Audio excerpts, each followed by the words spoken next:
Pernah nggak sih kamu berpikir, kenapa ada organisasi yang terus berkembang pesat, sementara yang lain justru stagnan atau malah mundur? Jawabannya bisa jadi bukan cuma soal modal, teknologi, atau strategi bisnis yang keren, tapi bagaimana mereka mengelola orang-orang yang ada di dalamnya. Nah, itulah yang dibahas secara mendalam dalam buku Manajemen Sumber Daya Manusia, karya Welki Karawan ini.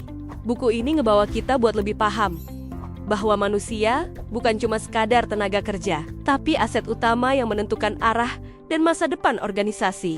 Buku ini disusun dengan sangat sistematis, dimulai dari dasar-dasar manajemen SDM sumber daya manusia, seperti perencanaan tenaga kerja, gimana cara menentukan kebutuhan karyawan yang sesuai dengan strategi perusahaan. Lalu dilanjutkan ke proses rekrutmen dan seleksi, bukan cuma soal wawancara dan tes, tapi juga soal bagaimana memilih orang yang sejalan secara nilai dan budaya kerja. Di sini kita belajar bahwa rekrutmen bukan cuma cari yang pintar, tapi yang tepat. Setelah karyawan direkrut, nggak selesai di situ. Ada bab tentang pelatihan dan pengembangan, yang seringkali jadi aspek terlupakan. Padahal, untuk menghadapi tantangan kerja ke depan, setiap orang butuh dibekali dengan skill baru dan terus dikembangkan. Penulis juga mengajak kita memahami bagaimana cara menyusun program pelatihan yang efektif dan sesuai kebutuhan, bukan asal-asalan. Masuk ke manajemen kinerja, buku ini mengajarkan pentingnya menyusun indikator yang adil dan bisa memotivasi karyawan. Lalu dibahas juga sistem kompensasi yang nggak cuma gaji,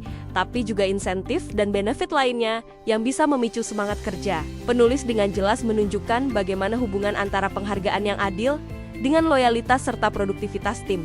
Buku ini nggak melupakan realita di lapangan. Ada bahasan soal hubungan kerja dan cara menyelesaikan konflik, yang sering jadi bagian tersulit dalam manajemen SDM Bludopan lewat pendekatan yang berbasis empati, komunikasi, dan pemahaman nilai bersama. Kita diajak melihat bahwa konflik bukan untuk dihindari, tapi dikelola. Buku ini nggak melupakan realita di lapangan. Ada bahasan soal hubungan kerja dan cara menyelesaikan konflik, yang sering jadi bagian tersulit dalam manajemen SDM Bludopan lewat pendekatan yang berbasis empati, komunikasi, dan pemahaman nilai bersama.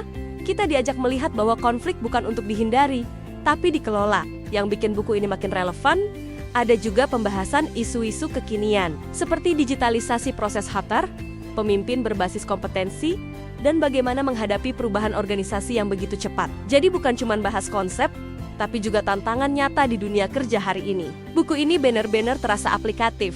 Setiap bab disertai rangkuman, latihan soal, dan studi kasus yang bisa langsung dipakai untuk diskusi kelas, workshop, atau pengembangan SDM di tempat kerja. Dan bukan cuma buat mahasiswa atau dosen manajemen aja.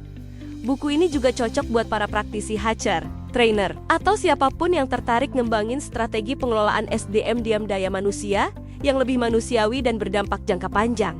Kalau kamu lagi nyari referensi yang lengkap, gampang dipahami, dan langsung bisa diterapkan, buku ini adalah pilihan yang pas. Bisa kamu dapatkan di www.inovasipublishing.id dan jadi bekal penting buat kamu yang serius di bidang pengembangan organisasi dan kepemimpinan masa depan. Inovasi Publishing, tempat karya jadi nyata.